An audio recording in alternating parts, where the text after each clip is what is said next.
আসসালামু আলাইকুম, সবাই কেমন আছেন?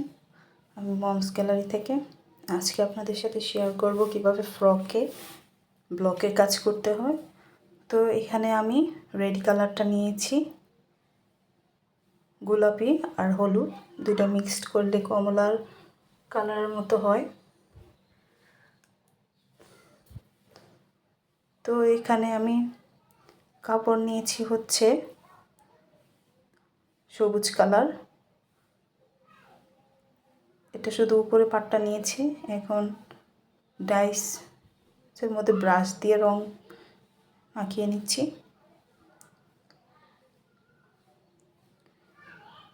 যারা নতুন তাদের ক্ষেত্রে রেড কালারটা ইউজ করাই ভালো,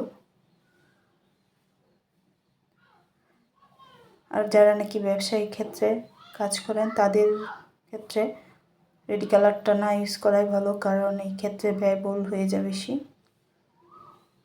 তো আমি মাঝে মধ্যেই শখবশত কাজ করি, আমার যে কাজগুলো আছে তাই আপনাদের সাথে শেয়ার করার চেষ্টা করি, আমার ভালো লাগে এগুলো করতে।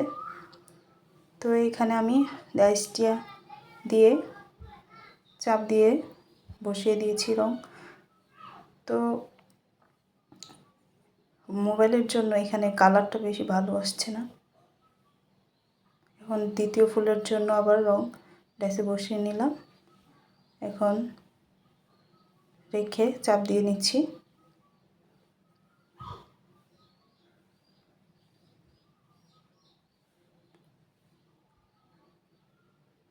ব্লকের ক্ষেত্রে আপনাদের এখানে কম্বলের মতো একটা পম আছে, এটা দিয়ে কাজ করলে বেশি ভালো হয়। তো আমি এখানে ব্রাশ দিয়ে কাজ করে ফেলতেছি। তো এখানে এটা হচ্ছে ফ্রকের নিচের অংশ। পরবর্তীতে এই ফ্রকটা সেলাই করার সময় আপনাদের সাথে শেয়ার করব। তো এখানে আমি চিকন পাইরের ডাইসটা ব্যবহার করছি।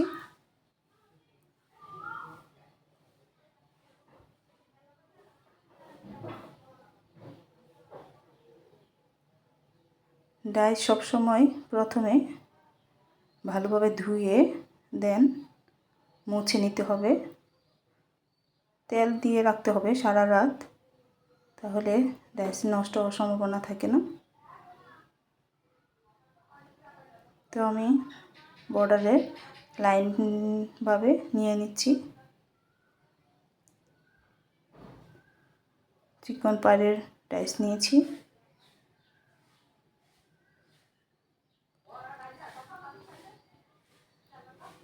এখন আমি ছোট একটা নিয়েছি ডাইস, এটা উপরের অংশে দিয়ে দিব সিরিয়ালভাবে।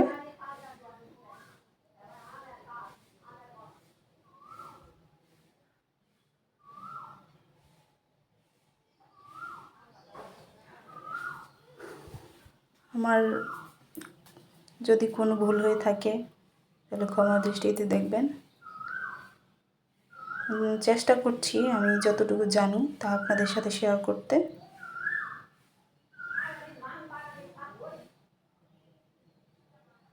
যদি আমার ভিডিওটি ভালো লেগে থাকে তাহলে লাইক, কমেন্টস এবং সাবস্ক্রাইব করে দেবেন।